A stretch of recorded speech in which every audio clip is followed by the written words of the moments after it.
안녕하세요. 10년 뒤 은퇴한다 입니다. 오늘은 지난 1편 영상에 이어 KTNG를 투자하는 다른 두 가지 포인트를 소개하면서 언제 KTNG 주가가 올라갈 수 있는지 하나씩 소개하도록 하겠습니다. 그리고 어디까지나 제 개인적인 주관이 많이 담겨 있으니까 가볍게 참고만 부탁드립니다. KTNG를 투자하는 세 번째 포인트는 바로 환경, 사회, 지배구조를 뜻하는 ESG입니다. 요새 ESG 관련주, 펀드, 그리고 ESG 점수가 높아야 해외 투자금이 늘어난다 등등 여기저기서 자주 듣게 되는 단어죠. 사실 이 ESG라는 개념은 꽤 오래 전인 2006년 유엔에서 이제는 기업이 단순히 이익만 추구할 게 아니라 이것을 넘어 사회적 책임도 해야 한다라는 개념에서 시작된 것입니다. 기업은 얼마나 친환경적으로 제품을 생산하는지, 기업이 돈을 벌어서 얼마나 사회에 환원하고 있는지, 직원의 근무 환경은 안전한지, 또한 회사의 중요한 의사결정을 잘 내릴 수 있도록 이사회와 감사가 역할을 제대로 수행하고 있고 지배구조는 공정한지 등등 다방면으로 보겠다는 겁니다. 이제 기업은 이윤만 추구하는 것을 넘어 얼마나 사회를 위하고 사회와 공존할 수 있는 사업을 하고 있는지 평가하겠다는 것입니다. 그래서 이 세 가지 항목에서 높은 점수를 받으면 꼭 그 기업이 돈을 잘 벌 수 있다라는 것은 아니지만 그 기업이 매우 높은 확률로 지속 가능할 수 있다라는 철학을 지닌 개념입니다. 그렇다면 ESG가 어느 때보다 중요해진 이 시대에 과연 국내와 해외 큰손들은 KTNG를 어떻게 보고 있을까요? 과연 지속 가능한 기업이라고 보고 있을까요? 이 차트는 KTNG의 최대 주주인 국민연금 지분율의 변화를 그린 것입니다. 2017년부터 가장 최근인 2021년 3월까지의 변화 모습인데요. 오랜 시간 동안 국민연금은 KTNG의 지분율을 꾸준히 늘려서 2020년 8월쯤이네요. 이쯤에 지분 13%로 고점을 찍고 그로부터 불과 7개월 만에 지분 9%까지 순식간에 하락했습니다. 이게 몇 년을 거쳐서 천천히 지분을 줄인 게 아니라 1년도 안 되는 이 7개월 만에 막대한 양의 지분을 처분한 것입니다. 어찌됐든 팩트는 국내 큰손인 국민연금이 판단했을 때 KTNG의 투자 매력이 비교적 떨어진다. 그래서 지분을 줄이고 있는 추세다 라는 점을 주목할 필요가 있습니다. 해외 큰손인 블랙락의 경우에도 KTNG의 지분을 5% 이상 보유하고 있었는데 작년 10월부로 KTNG의 지분을 1% 추가 정리하여 지분 4%로 하락했습니다. 5% 이상 지분을 가질 때 공시 의무가 있기 때문에 현재는 더 팔았을지 아니면 그대로 갖고 있을지 더 이상 알 수 없게 됐습니다. 국내 국민연금은 죄악주에 투자한 금액이 5조 원 규모라는 게 밝혀지면서 국회에서 공개적으로 비난을 받기도 했었고 해외 블랙락을 비롯하여 스웨덴 국부펀드에서 죄악주는 ESG를 역행하는 주식이므로 투자를 철회하거나 줄일 계획이라고 밝혔습니다. 큰손들이 떠나고 있는 상황에서 죄악주라는 이유만으로 KTNG를 과연 끝난 주식으로 봐야 할까요? 큰손들이 떠나가는 이 상황이 저는 오히려 기회라고 생각합니다. 그 이유는 ESG의 기준이 아직도 모호하고 명확하지 않기 때문인데요.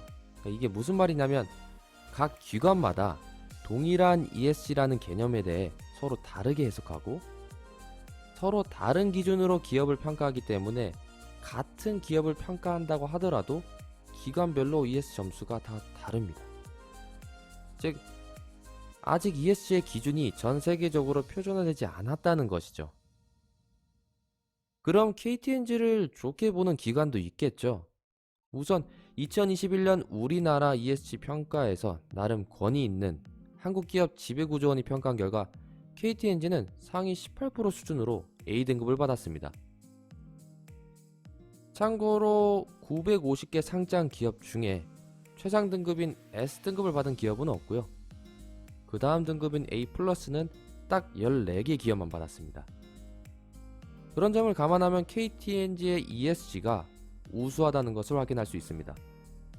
글로벌 펀드의 투자 기준이 되는 해외 MSCI에서도 매년 약 2,900개의 기업의 ESG 수준을 평가하고 있는데요.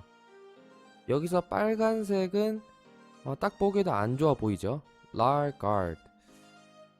발음 맞나요? 아무튼 라고 해서 ESG 수준이 매우 낮은, 그리고 노란색은 average, 평균적인 수준, 그리고 초록색은 leader, ESG 수준이 매우 높은 회사에게 부여하고 있습니다. MSCI는 과연 KTNG의 ESG를 어떻게 평가했을까요? 평가 결과는 리더 AA 등급을 받았습니다. AA. 근데 특이한 점은 전 세계 담배 회사 12개 중에 AA 등급을 받은 회사는 딱 3개밖에 없고 나머지는 AA 등급보다 다 낮습니다.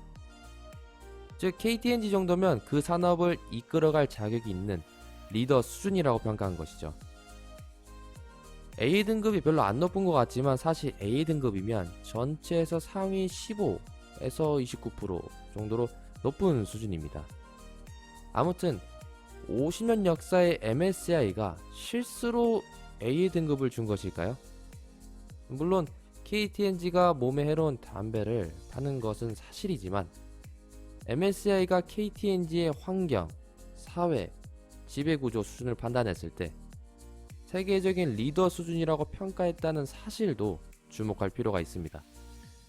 그럼 지금까지 KTNG는 경제적 혜자도 있고 주도 친화적인 정책도 펼치고 있고 국내 해외에서 ES 점수도 높은데 왜 주가는 하락을 면치 못할까요?